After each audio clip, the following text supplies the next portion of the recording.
way your pads will stay up to date and they won't be so loose, I guess.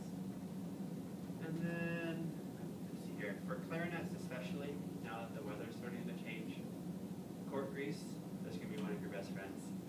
Because but with saxophone on the neck, you put the mouthpiece on so much, the cork does it kind of conforms to your mouthpiece, so it doesn't matter as much. But clarinets, in between your pieces, you have that cork. When it starts to get warmer outside, that cork will expand, and so that way your instrument's a little harder to put together. That's where the cork grease comes in handy. If you find it hard to put together, put a little bit of cork grease on. Don't slather it on there. Otherwise, then your entire two pieces will start moving when you're playing, and that's bad for technique-wise, and also it just kind of gets annoying. If your instrument is hard to put together, do not put any grease on it, because that'll make it it might go on easier, but then parts will start to come off as you play. What you want to do is you want to make sure it's as clean as possible.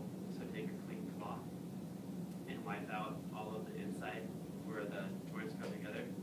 And if it's still kind of hard to do, you can take like a pencil and just kind of run it on the inside of it. This piece has always been really hard. Ooh.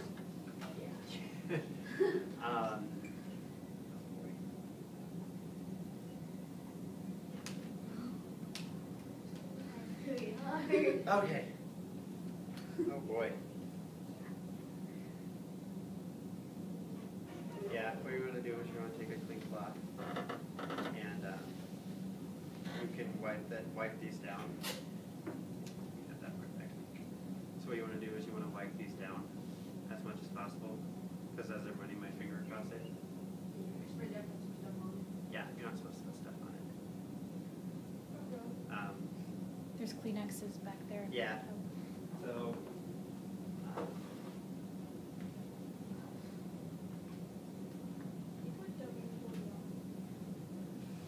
kind of wipe it out a little bit.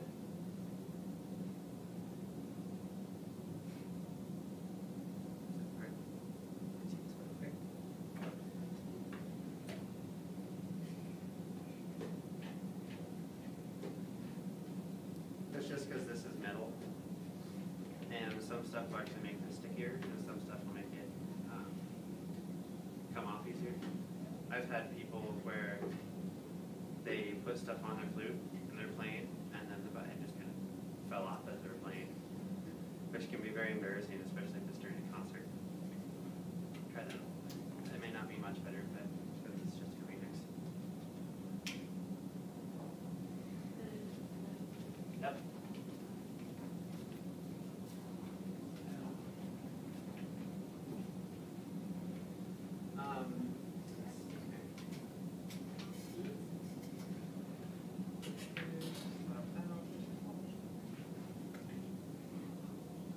If you see pads that are coming off, don't try to reset them yourselves.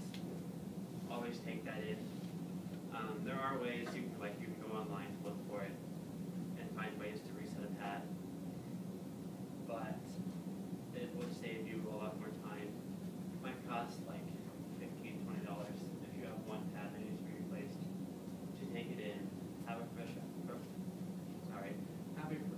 do it. That way you know it's reset correctly, and then you don't have to worry about it for the next couple months or a year. In my woodwind techniques, we have a book that we read out of, and there is one section it talks about how if you have pads that are kind of falling out, take a Bunsen burner and then try to reset it that way. Yeah, a Bunsen burner. You know how like in science you have like the bottoms are round and it kind of comes up, there's a flame coming out on top of it? What a Bunsen burner is?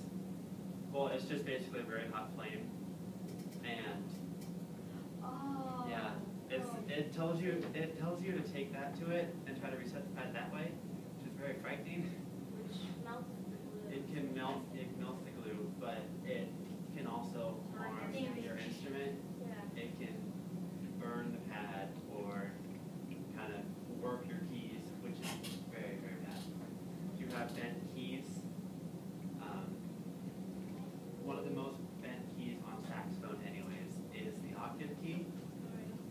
because if you don't have a stopper that goes on it, and you just kind of throw your saxophone in there, it will bend. This high. Right there. Is that still kind of? Is it still kind of? Does it still give the problem that you have? So you always want to make sure you have that stopper. I don't have one, but I don't throw my saxophone into my case. Let's see here.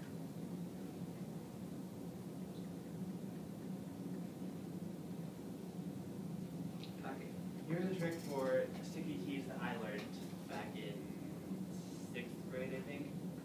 If you have a key that's sticking, like especially for, I guess it's kind of only, well, I guess we'll just have it too. If you have, like you push on a key and it kind of sticks, what you can do is you can open it, take a dollar bill or any kind of bill, stick it in there, close it gently, and then just run the dollar bill out. Do that once or twice, and that should fix it for the most part. If it doesn't, if it does for a little bit and then kind of goes back to it, you can try it again, or then you might have to do the tabs. That's kind of how that you kind of distinguish. The key oil is for, like you have like joints on your saxophone. Like you have these here, where you have all of your rods and everything. And these here, that's what the key oil is for. You don't actually want to put the key oil in your ear, because that can damage your pads. See, I think I took my saxophone in 3 or 4 months ago, and I had, how many pads did I have replaced? I had, I think, 8 or 9 pads replaced. A couple of my keys were fixed because they were bent, and I think that's about it. And it only cost me $100 just to get a lot of my pads replaced and keys that I had bent fixed. So, I mean, it's rather inexpensive. Some people would be like, oh, this is really expensive, don't do this. But in the long run, if you spend a little money now, you won't have to spend a lot of money later, which is very helpful.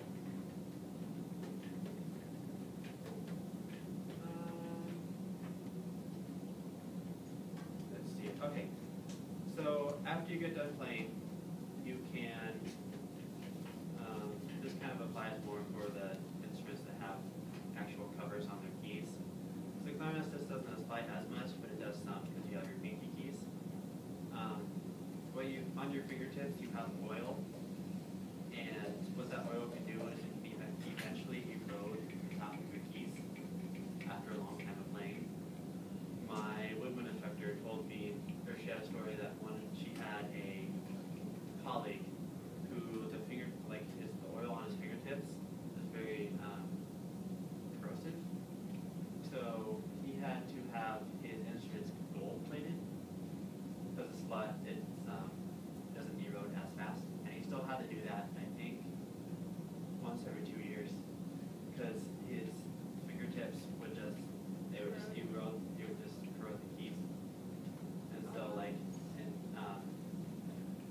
that's another thing that will keep your instruments in good working order, especially if you play a lot, which I think you do because I hear you play a lot of songs. So it'd be good. I mean, you can just take like a cloth and just kind of clear run it over the keys. It takes maybe 25 seconds, which is really easy. This is a very general swab, very cheap one. Mine broke within about 3 months, I think, that I had. It's not too bad because it has the stiffness, so it makes sure it gets to the inside of the keys. One thing you do have to be careful of, see how this one's breaking. These can come through and it will scratch the inside of your instrument. So if you have another one, that's why I say replace it. That's why I say send replace this one. Because I think it's just holding on by this little bit here, the cloth. So it's probably time to replace this.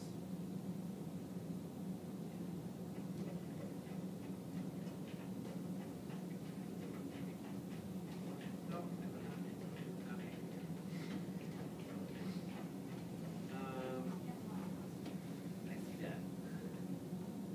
guys can just kind of play a little bit.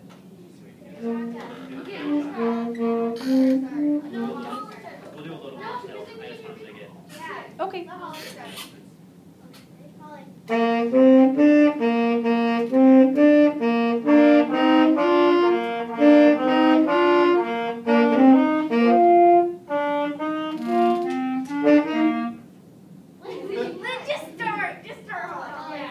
Sorry, Lolly. What are the notes for the? Floor on the chair. Or chair on the floor.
That took us a while, but we got it.